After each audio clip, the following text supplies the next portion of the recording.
I'm Phyllis. I live in my van. With all the inconveniences, all the hassles, I choose to live in a vehicle, and I love it. And I can't imagine living another way. So what's different?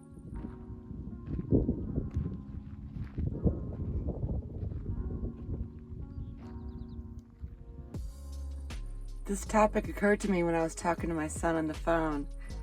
And I was talking about how excited and nervous I was about him coming out to camp with me for a whole month. And he lives in a sticks and bricks. And he's what Nomads sometimes sort of derogatorily call a normie. He's a normie. And we were talking about what that means. What is a normie? Being a nomad is more than just the physicality of the challenges of living in a vehicle. It's a mindset. And that's what I was really thinking about when I was talking to Chris. I feel like we've found the way that people are supposed to live, and normies haven't. And I think that's why we kind of look down on normies, and we almost feel sorry for them because there's like this answer in the air that you just can't see, you can't hear it. And it's funny because normies look down on us. We get judged as homeless and nothing people, and it's just funny that we look down on them. But there's that difference that I don't understand. Well, I can see a different way that people can live. Like, everyone clearly wouldn't want to live in a vehicle. But our society doesn't have to be the way that it is. People don't have to be slaves to working 40, 60 hours a week until they're old to get retirement. You can actually live your life in nature with your feet on the ground. And that, I think that's more of a difference than the physicality of living in a vehicle. It's, we heard the call. You could say we drank the Kool-Aid, but it's really a different way to live. It's not, to me, it's not living the same way, but you're in a car or a van. It's a different way to live. I'm going to interview a couple of my nomad friends and one normie, my son, and they can give you some more information on what their perspective is on the difference between nomads and normies.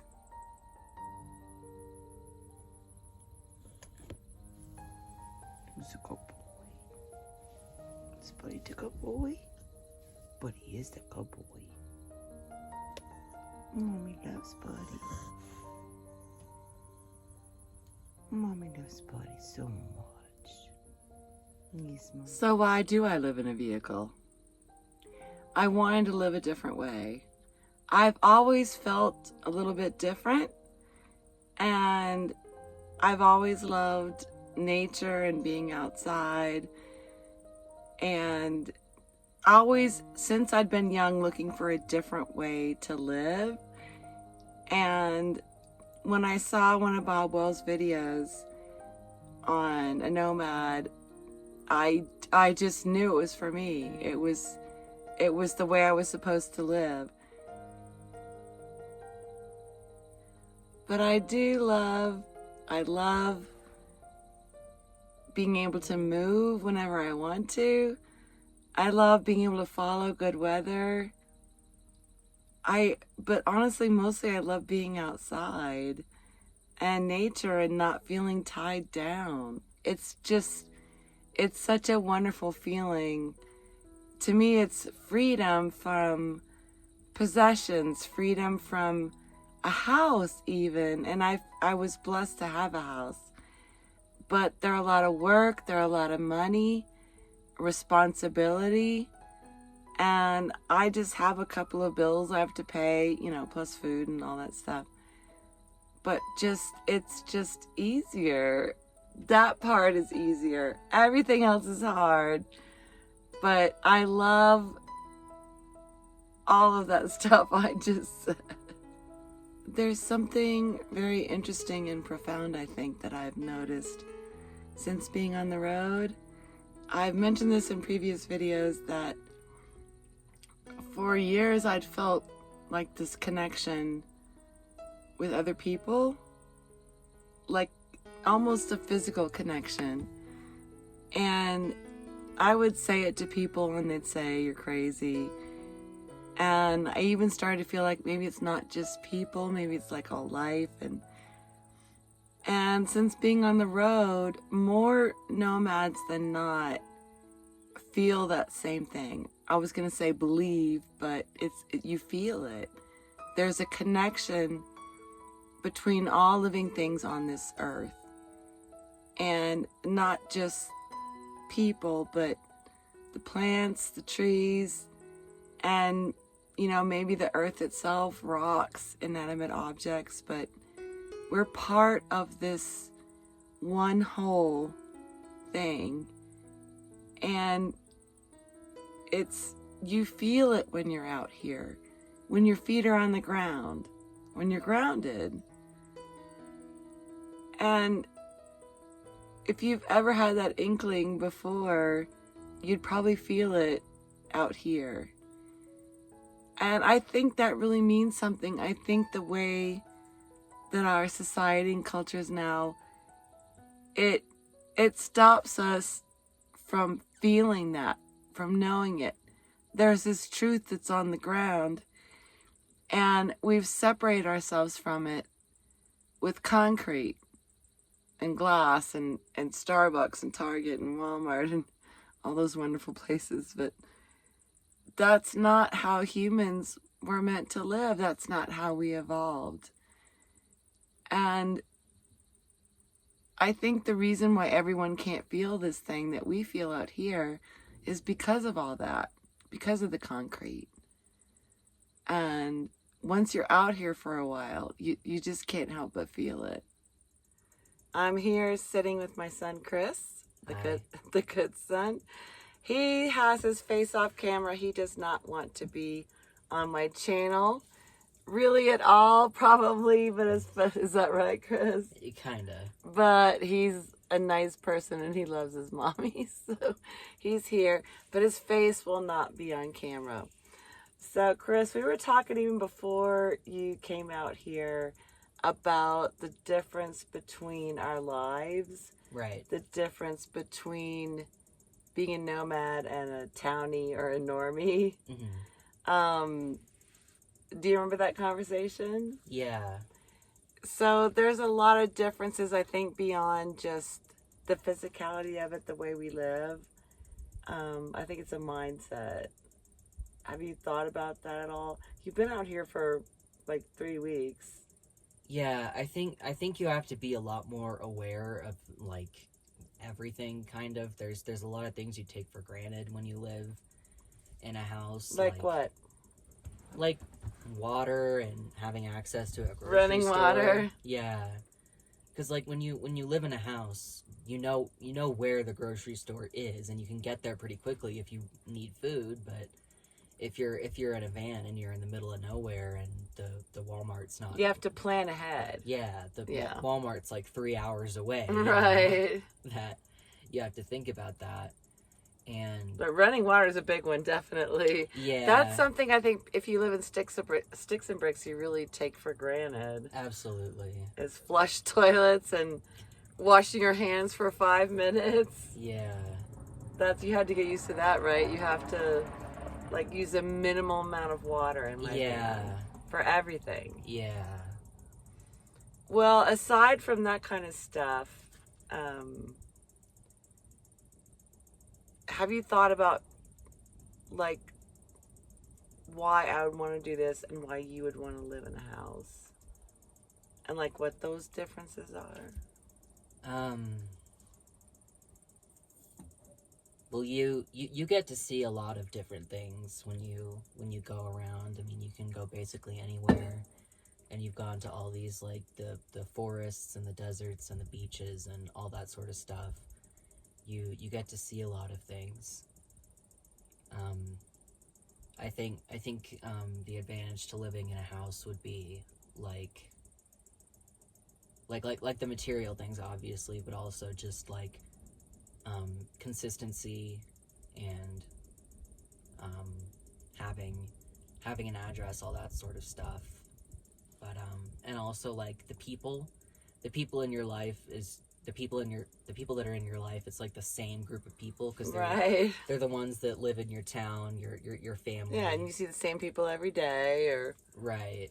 But when you live in a van, you see all sorts of different people, and I've noticed. Has that been weird for you when I like talk to strangers? And that's the thing I talked to Chris about. Like, when you're a nomad, you can just go up to another nomad and start talking to him, because it's like I've said before, it's almost like nomads are a small town, and even if you don't know someone directly, you know of them, and you can say hi. Has that been weird for you to see that? It has been a little bit weird. There's like a completely different social code, I think. I agree. I can't really think of examples off the top of my head, but well, no, there was that one time there was a sort of like bartering. There's sort of like a bartering economy, like when you traded those jumpsuits for that iron skillet. Yeah, there is. Well,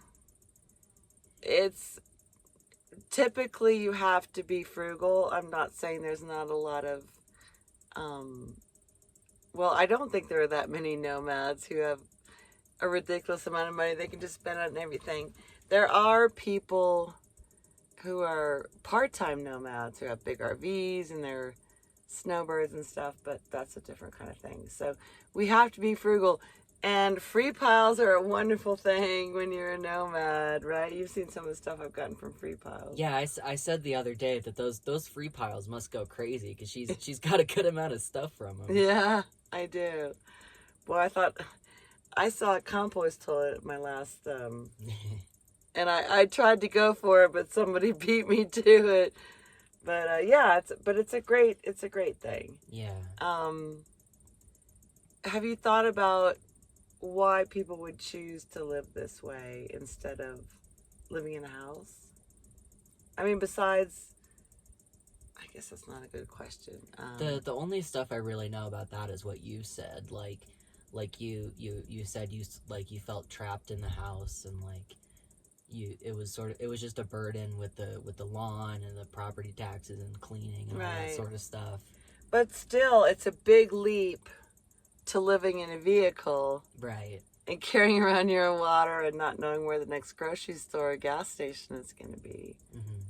Can you ever imagine yourself making that leap? No, I don't think so.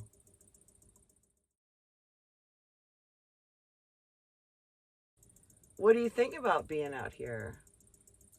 It's been From your, for you, not from everyone else's perspective. It's been a little bit up and down. It's definitely been a lot of fun, going to all these different places, seeing different critters and bugs and stuff. But we've been having some problems. We've had with some weather. really, really, really bad luck with wind. And Chris's tent, I gotta say, he's a real trooper, because his tent came down the other night while he was in it. And I'll have that video up here.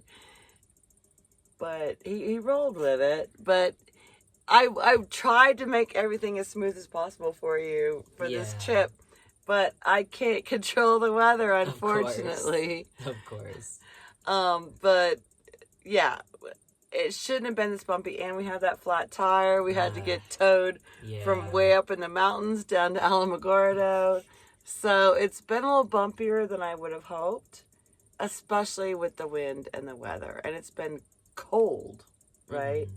Which you don't mind as much. I'm fine with the cold. I'm really hot natured though, so it's hard for me to be outside in some of the places that Mom wants to go. How do you think people who live in sticks and bricks, townies, normies, look at people like me? I think there's a lot of confusion, like, well, why would you do that?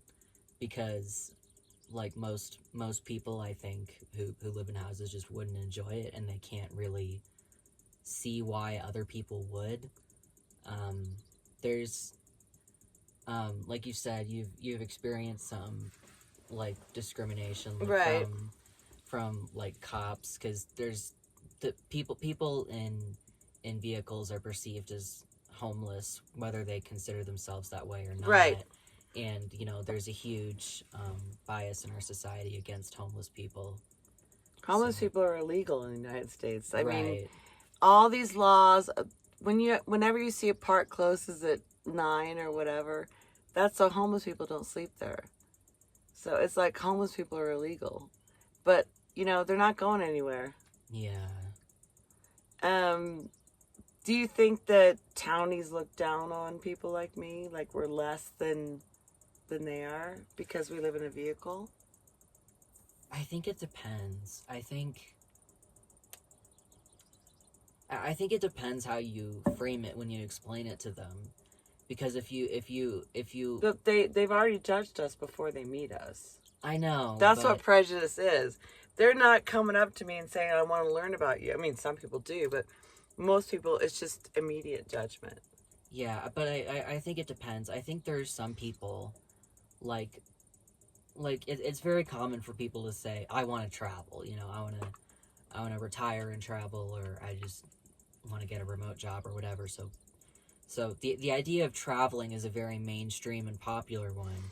And I think if you're able to frame it as, I'm a traveler, I'm traveling, and I'm doing so in a vehicle. My point is, I don't have that opportunity. Before they've even gotten within 100 yards of me, they judge me. I know. I'm less than they are. They're not looking to hear my perspective. That's been my experience. Yeah.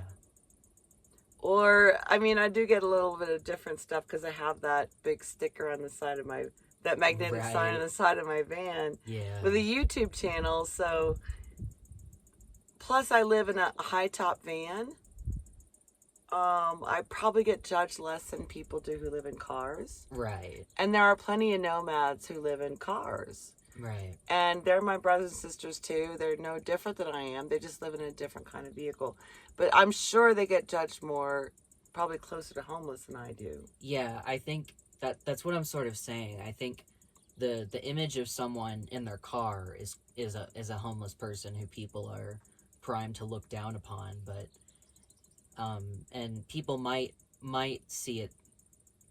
Probably most people see it that way when they look at a van like this, but there's a group of people who look at this and say, "Oh, she's traveling. That's cool," and you know, or like they've thought about it maybe, because I've talked to Right. a lot of normies who've actually thought about doing something like this. They'll probably never do it, but they've thought about it, so they're going to be people who are more open to it. Right. But I do get judged plenty and hassled by the cops a lot, right? Yeah. So we do get judged. Mm-hmm. You clearly judge me less because I'm your Yeah. mom, and you've seen the way I live. When you first heard me talk about doing this, what did you think? I thought it was kind of crazy. I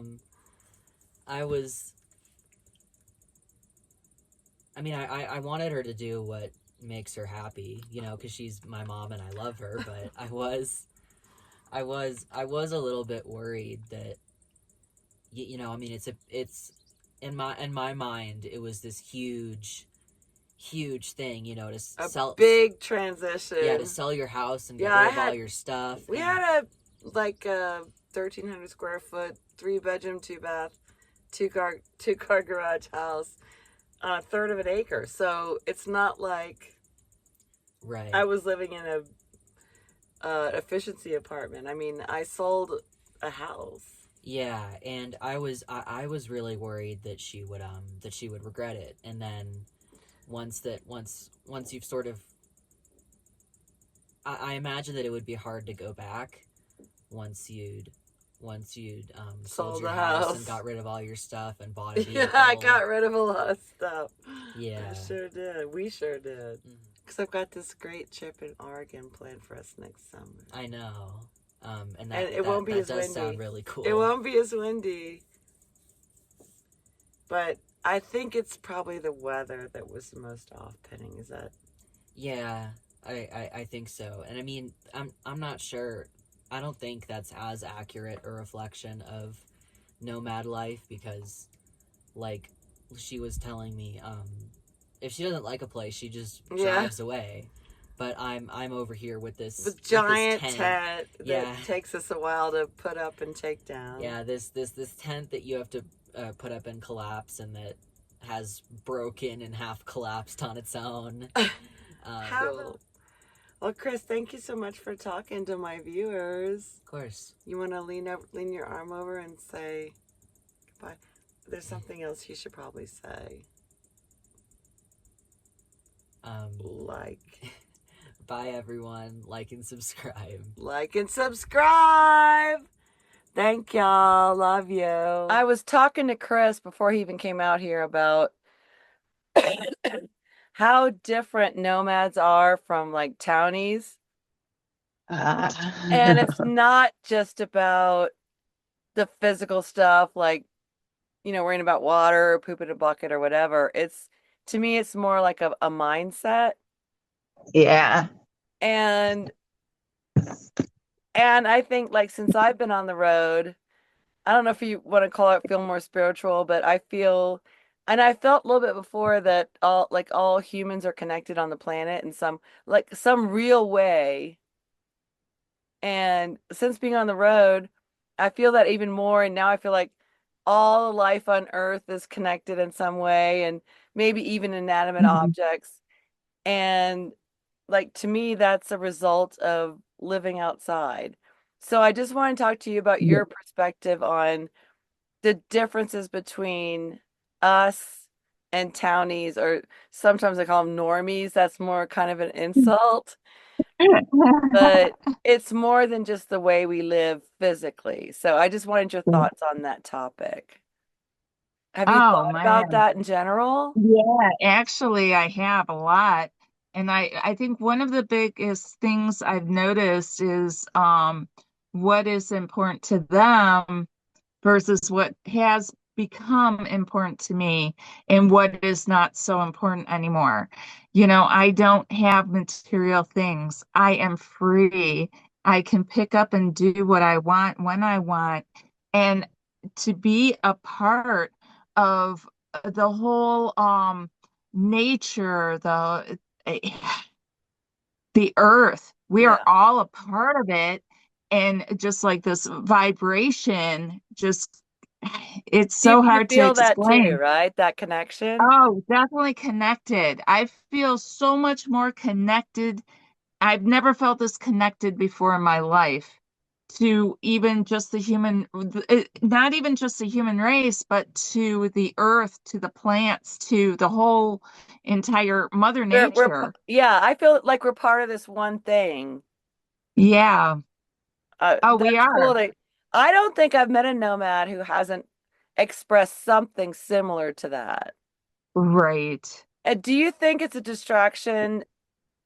The I think maybe one of the reasons why normal people don't feel this way is because they're distracted by going to work and the concrete that they live inside of, and Mm-hmm. it's just all this stuff and that isn't about what life really is, that can distract you from seeing what you and I see. Right. I think for me, it was more of the things and feeling the pressure to not be myself, but to be I Conform. yes, and consumerism and just buying things. things hold me back. They hold me down. And it's so easy to acquire Oh, things. yeah. Oh, I mean, I just took a truckload of stuff to Goodwill. I can't believe I acquired so much stuff. Right. And it's easier now than when I first started to just get rid of things and not have that emotional attachment. I don't know what to call it. It, Just it like such a it can weigh you down in a way. I feel like it stuff can, does. possessions, even a house. I felt like my house was like an anchor around my ankle, like Right, a blessing, but still just like I can't do anything because of all this stuff in my house. right. Oh yeah, and you had spend time to take care of it, spend money to take care of it, Right. you And then know, you got to work and more it to pay to keep up all the stuff right, that you've bought. It's like you're living for your yeah, stuff instead of right. yourself. And it takes space in here, and in here. So it, Exactly. yeah, and I find now that I live small and my priorities in life have totally changed. I don't value what I used to value anymore. More Yeah. it's the connections. Whether it's connection on the trail, hiking, connection to the animals, connections to other people who also vibe the same as I do. Yeah. Yeah, And even yeah, if you don't interact with other people or animals, I still feel like I'm connected to that connect. the horse that roamed through my campsite today, which is pretty, a whole herd of horses just hung out like right outside my van for like an hour. It was so cool. Yeah, And it's I'm not friends with them, but I'm still connected to them because we're all part of this connected. whole. One big universe. Yeah, Yeah. yeah, for sure. It's amazing. Just I think where I feel the most peace is in the middle of nowhere. And Yeah, when you can really I sink just yourself into it. right, and I just my brain is just free, and my heart is free, and I'm connected, and there's just it's so hard to explain, but it's my spirituality. It's where I go for healing. It's where I go to just breathe to yeah, I have Yeah, to have it.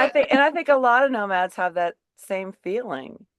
I And think I you're don't right. know if the maybe those of us who decide to do this already have that a little bit before we leave, and then Yeah. we get it more here.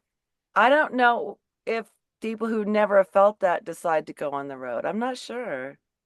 I I haven't asked. Yeah. I know even with my job because I do work, I right now I'm with a lot of other nomads. I met one, she's some of them live in RVs, some of them don't, some of them just go from Airbnbs or furnish finder to furnish finder. But there's quite a few of us who live in trucks. There's a nurse living in her little tiny van, and she is Wow. so happy. Yeah, This is a choice. I am at my happiest when I am living in nature, living how I'm supposed to live. And absolutely. Me just, too. And you can yeah, give another perspective on that too, because you've been stuck in a house until recently, and you're just yeah, recently back on the road in a rig, a truck camper. truck So, camper. what have you felt coming from staying in a house to being back in a rig? I finally feel free. I felt like when I was in a house, when I'm in a house, I feel chained. I feel dragged down. I feel actually claustrophobic, even though I live tiny. Uh, but I feel the same way. in a house, I just like, oh my gosh, and I don't, I yeah, I I like don't almost have have the a panic freedom. attack. Yeah. Yeah. Oh yeah. It's I and I when I live like I choose to live and how I want to live, which is this way of life, I'm better emotionally, mentally, physically, and spiritually.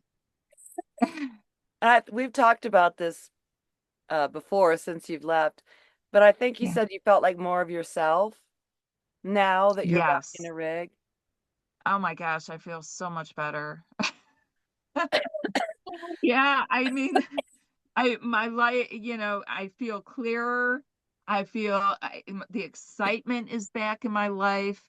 Just the feeling that I'm doing the next right thing. I feel like I'm living how I need to and should live. Yeah, I feel like I'm living Small my true footprint. life. Yeah. Small footprint, you know? I don't, Yeah, that too. They may be focused on just, what kind of rig should I get and worried about finding water and safety, places to camp. But there's a whole different level of being a nomad that they probably yeah. never even thought about. Oh, that's for sure. Yeah. You can get away and drive away whenever you want. Yeah, but besides all that stuff, the part where I Yeah, think, and all these changes we've been talking about, the spiritual stuff, I think what it also has done is, in my mind anyway, separate myself from townies. yeah, So I almost feel like not a different species, but I can't talk to them where I can talk to other nomads. And I it's kind of understand. a weird thing, but I think about Yeah, them as like I could relate more to a homeless person than I could someone who lives in a house right. because they live closer to the way I do. Yes, you got a point. Yeah. I can't to be chained down, and that's how I felt. I felt chained, I felt trapped. I, I felt claustrophobic. And people who are happy in houses, everyone has their own different definition of happiness. Some people are Sure, happy being grouchy every day, you know. So, that's that's not true. saying that people in houses are grouchy, but Yeah, but they're happy, but they can't understand how I can be happy because they find security in how they live, where this is my security. This is is being free. living is being free. Right. Yeah. Well, that's And that's my awesome. definition of free. Thank you so much, Erica, for sharing your thoughts. And well, Yeah. thanks for joining us, Erica. Thank you, Phyllis. Good seeing you. You look great. I love Thank you. you. Bye.